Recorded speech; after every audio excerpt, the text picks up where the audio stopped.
book. I'm really excited to read. And I've got a needy Ezra. I guess I've got everything. I just finished chapter 2, and I'm already amazed at how many influences I've seen in the book. I'm seeing some Hunger Games, I'm seeing some Peter Pan, I'm seeing some Clockwork Orange with the use of language. It's amazing how diverse a book can be. Not diverse, that's not the right word. How many influences a book can have, I suppose, is what I was going for. So early on, and at the same time, I don't feel like it's copying or mocking them. For an example, when I read Divergent, the first thing that I thought basically was that it felt like it did not have an identity, that it was just copying the voices of other books that had come before it. And it ended up being an okay book. Like, I don't dislike Divergent, but I don't feel like it had a very strong identity. So far, this book, it has very distinct and strong influences, but it also has its own identity. It's 6 a.m. and I finished the first book around 5:30. But I ended up pausing to say goodbye to my husband before he went to work. And oh yes, I need to talk about the book. That's right. Sorry, I'm immensely tired. I should get more coffee. But yeah, I really enjoyed the first book. Like, I couldn't really put it down. I got a lot of Giver vibes out of it. I feel like I said that. Giver, Lord of the Flies, Peter Pan, with the language, Clockwork Orange. There were a lot of elements, a lot of different things. Very Hunger Games. And stuff like that. With a lot of more modern books like this, I usually see a huge, like, Harry Potter influence or something like that. Didn't see it. I didn't see it anywhere. Maybe I just wasn't looking hard enough, but I didn't see it. I was surprised, which is honestly kind of a point in its favor because, I mean, at this point, there have been so many books that have tried to copy that formula, and it's only hurt them. Cough, cough, Divergent. Look at you. But I'm going to get some coffee and some water and hopefully wake up some more and start the second book. It is 6:47 a.m. and I am 6 chapters in to the Scorch Trials, which is really interesting so far. It's honestly pretty creepy, if I'm honest. I'm still a little bit groggy, but at least I've got my coffee now. That's helping a little bit. But yeah, it's pretty creepy right now. Teresa, the only only girl that we've had in the series so far, she has gone missing. And I say girl because she is a teenager. Yeah, they can't find her anywhere, and they just discovered a dude. And I'm not going to talk about that because it's kind of... Well, no, it's not a spoiler because they talk about it at the end of the first book, I think. It wasn't that long ago, Carrie. You just read this. But yeah, basically they discover that there was another maze, that there was another group of people that they were running tests on, and that entire little camp was made up of all girls and one boy, whereas theirs was all boys and one girl. And they just met the boy from the other camp, and his name is Eris. And he pretty much describes the exact same situation that they were just in, but now he's been separated from everyone else from his camp, and Teresa is missing from everyone else from her camp, so I'm guessing she's with the other. I am getting some serious Hunger Games vibes right now. With them being able to control everything that they see or don't see, that's some trippy shit. Um, Also, why they're trying to figure out a cure basically, and using these children in a trial. So, if you want to be able to use these children for your means, why would you threaten to kill them just because they I don't know. They threaten to kill them if they don't board a train, I think it was. And I just that doesn't make sense to me. So maybe it's not a train? I don't know. It's called a flat trans, so I assumed it was a train. Anyway, dude's head just rolled off. You know, no big deal or anything, and I'm getting some serious spooky vibes. I did not expect these books to be as creepy as they are, particularly this one, because the first one, it's like, okay, it's a little bit spooky. This one, very creepy. I should have read this for Halloween. So, I'm gonna need some investment. If y'all are gonna start kissing and stuff, that'd be great. I'm gonna need some answers. I hate it when authors just randomly decide, hey, yeah, they're just gonna fall in love. They're gonna start kissing. And that might not be the case right now. It could be mental and emotional manipulation. I don't know what it is. Minho is a badass. Dude gets hit by lightning and he just keeps on going like, hey, no big thing. Badass. So Thomas, the main character, the protagonist, he just straight up murdered a dude. You know, just just stabbed him in the heart. This is fine. This is good. Um it was kind of in self-defense, but still, damn, dude, you could have just like, I don't know, taken his weapon or I don't know. That just that seems brutal to me. Brenda's a bad influence on you, Thomas. Okay, so I take back what I said about the pointless kissing. It was actually extremely relevant to the plot. Um, so I finished the book, and Thomas and Teresa kind of finished the book at odds. Like, Thomas no longer feels that he can betrust her. Because she kind of had to pretend. Well, I feel like I'm giving a lot of away. I don't want to give too much away. Anyway, I'm going to try to wake up a little bit more, and then we'll start on the third one. So it's been like an hour at least since I finished the Scorch Trials, and I still haven't read anything in the Death Cure, because I went and put actual clothes on and makeup, and then my mom called, and we talked for over half an hour.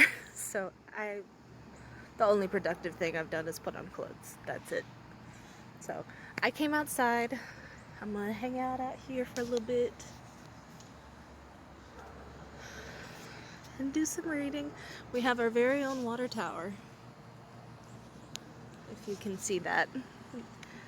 It's nice because it's also a Pokemon gym on Pokemon Go, so perks. But yeah, it was a nice day, so I figured why not come outside and get a change of scenery. So I came back inside because it's cold outside. And someone missed me very much for the 5 minutes that I went outside. Oh my goodness. But I've got some lunch warming up right now in the oven. And I'm going to keep reading. And being bathed. I feel like this book is about to pull a their parent was alive the entire time plot twist, which I feel is much more of a trope at this point. I'm really hoping that's not the direction it goes. But I feel it creeping in. So I'm 47 chapters into The Death Cure. And damn.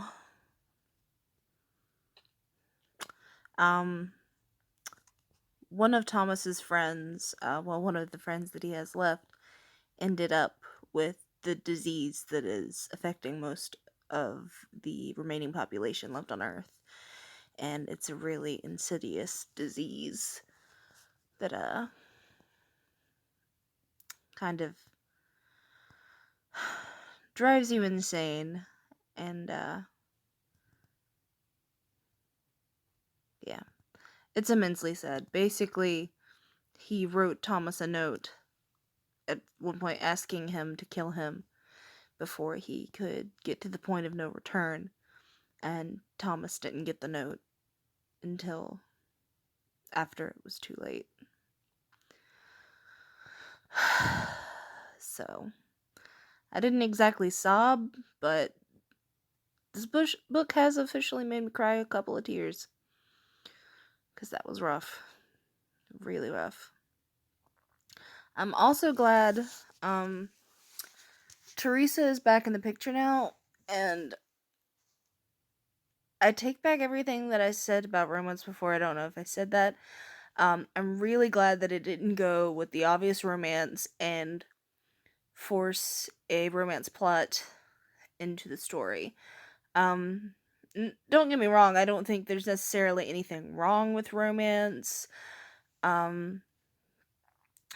But I do think there's an issue with forcing it into plots that don't need it in an unrealistic way, and it always being in a way which is heteronormative. That bothers me.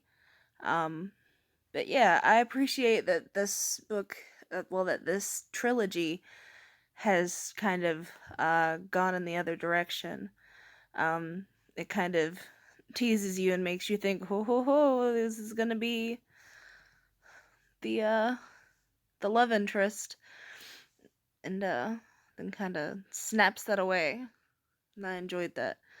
But yeah, I've got, I think, about 100 pages left, maybe a little less, and I'm excited to get it finished.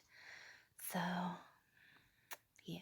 Also, I don't know if you can see her, but Ezra has been laying on my back while I've been reading. She's super comfy, as you can tell. It got worse. I'm 56 chapters in. Just a warning. It got worse. Thomas is a stone cold killer. I think this is 3 people he's killed now. I was not expecting that. And I may be off by 1 or 2. I don't know, but I know he's killed at least a couple people at this point. But yeah, I've got, let's see, I'm on page 283, so don't have very long left. The Grievers are back. Sorry, I know there are a million tiny little updates in this, but every time I think I'm done, I read something else that makes me want to update you guys. Thomas just straight up strangled a dude to death. What? How is this a YA series? I don't understand. Do. Another one bites the dust. Why does this book keep hurting me? I didn't cry this time. I barely avoided crying. But this book keeps on hurting me. It has killed so many people. I just finished the book and the epilogue, and oh my god, I have chills. Like, my eyes are watering. And not just because everyone, well, not everyone, but so many people died. Oh my gosh, that was just, it was such a good trilogy and such a good ending, because I want more, but I don't need more. You know, like, this can end here. And I would be interested in reading the prequels, but at the same time, I think this This makes a great ending right here. Wow. I'm almost afraid to read the prequels, because I honestly haven't heard great things about them, and I'm worried that it would kind of taint my view of these books now, because I did not expect to enjoy this trilogy as much as I did, but yeah, I'm going to be keeping this one around and rereading it at some point where I can kind of take my time with it and not have to worry about reading it all in one day, but I'm going to go start the process of thawing stuff for dinner, and then I'm going to start on the Assassin's Blade. So I just finished the first short story in the Assassin's Blade, which was The Assassin and the Pirate Lord, I believe. And I loved it. I did not expect to like this book at all, and I'll admit I kind of went in with a bias, but I absolutely loved that first story. Hopefully the rest of them keep up the same tone and voice and all that, and I don't know, I'm kind of hoping the rest of the book and the rest of the series is as good as that first story. I've got a weak spot for characters freeing slaves, though. That's kind of a big thing. Anyway, I am making some burgers for dinner, and listening to this next story on audiobook. So yeah, keep you guys updated. I just finished The Assassin and the Healer, I believe. And it got better. That was such a great story. I'm loving these. I really didn't expect to, but damn. Here's hoping that it just keeps getting better. I'm going to start The Assassin in the Desert. Wish me luck. My husband is officially on his way home, so I probably won't be recording as much from this point on.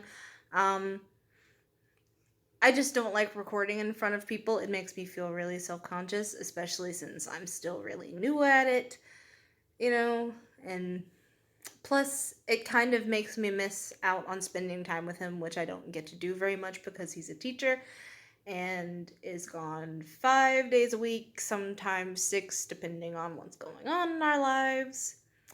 So yeah, I'll update in between if I can, and then probably after he goes to bed and everything. But I'm going to continue reading the whole time, and who knows, maybe I'll read a little bit faster that way. We'll see.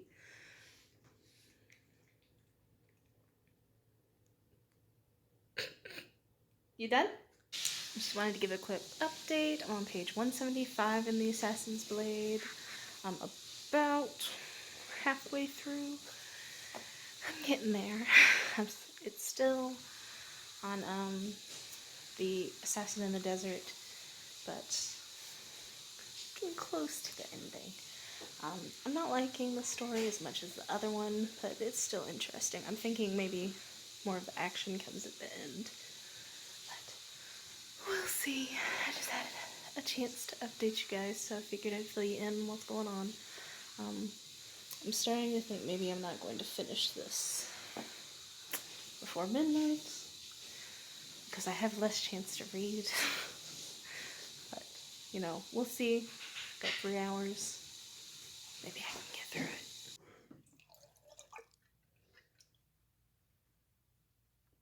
it. So, I finished the Assassin's Blade, and now I am making some hot cacao, or hot cocoa, and I'm going to start on the Throne of Glass. I think I put too much chocolate in there,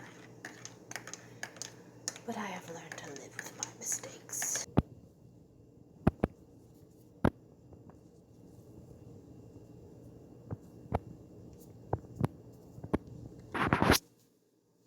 You're beautiful.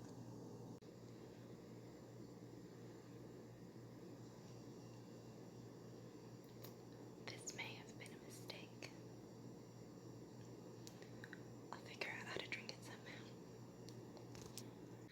is now the Hot Cocoa channel. All cocoa, all the time. But really, I've only gotten read, like, a chapter in Throne of Glass. Because I keep spelling that shit when I need to be spelling it into my mouth. So this book is not what I expected at all, and I am loving it.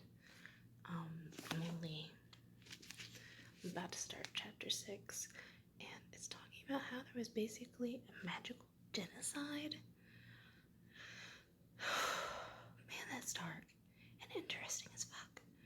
But yeah, I love Fae and all that stuff, and I had no idea that it had anything to do with this book.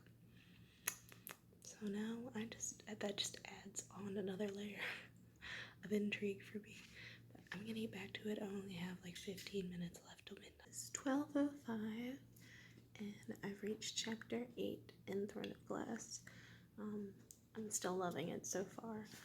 I don't have much else to say than that.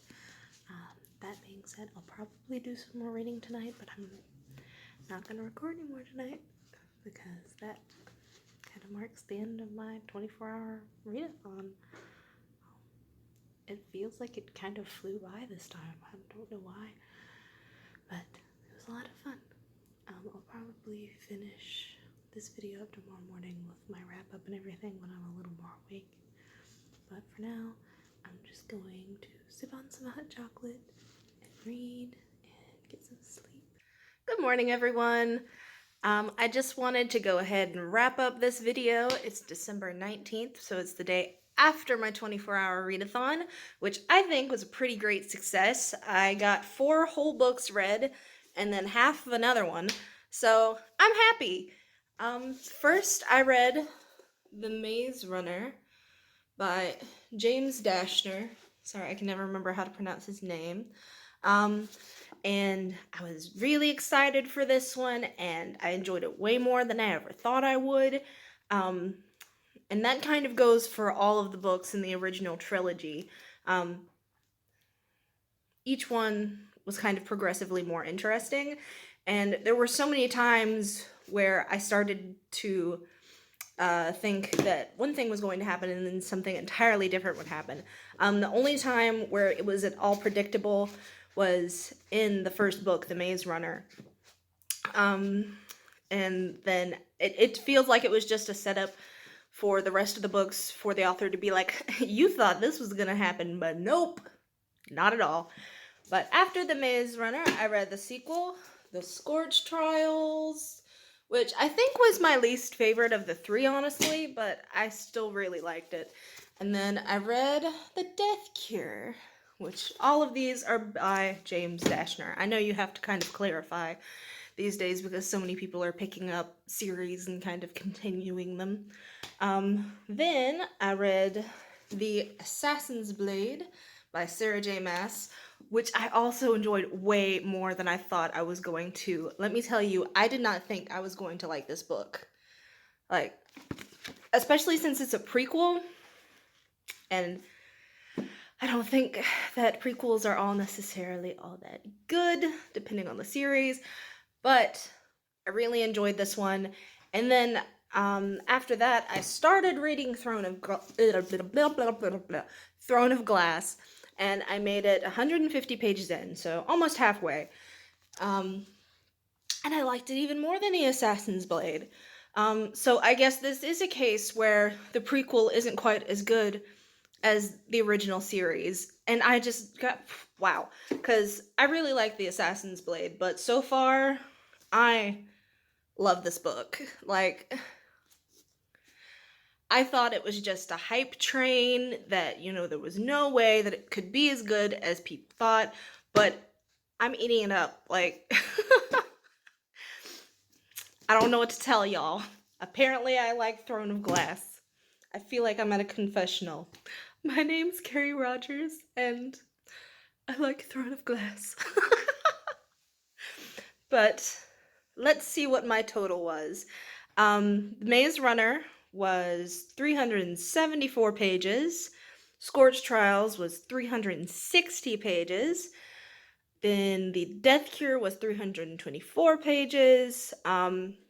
The Assassin's Blade was 432 pages, and I almost thought I wasn't going to finish before the end of the night because my husband got home while I was reading it, when I was in the middle of reading it, and then I read 150 pages of Throne of Glass, which brings my grand total to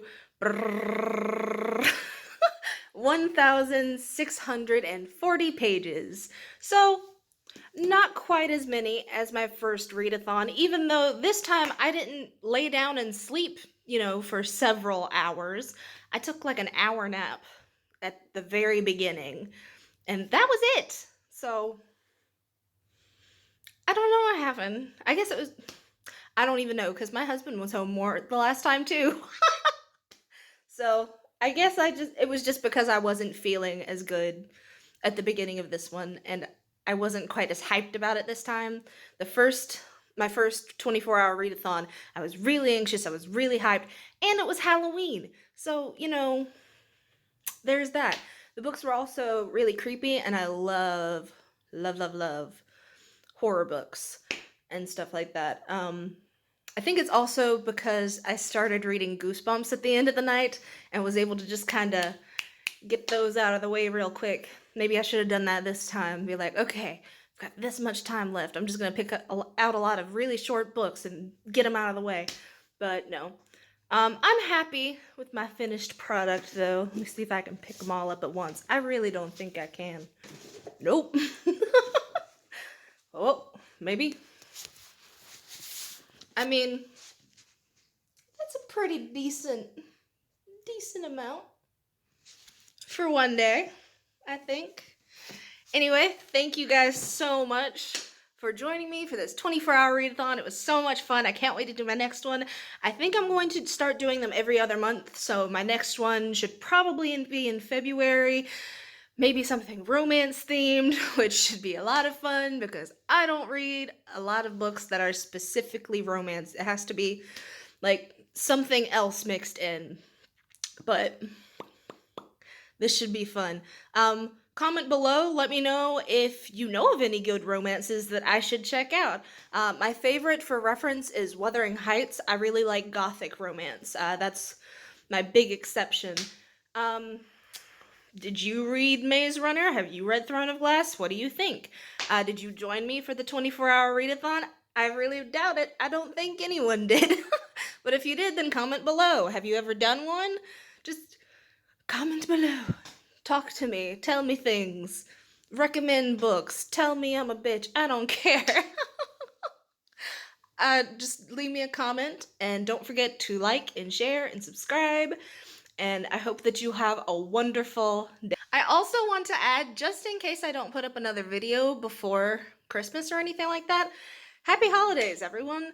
I know it's late for Hanukkah, but still, happy Hanukkah, Merry Christmas, Happy Kwanzaa, whatever you celebrate. Happy holidays.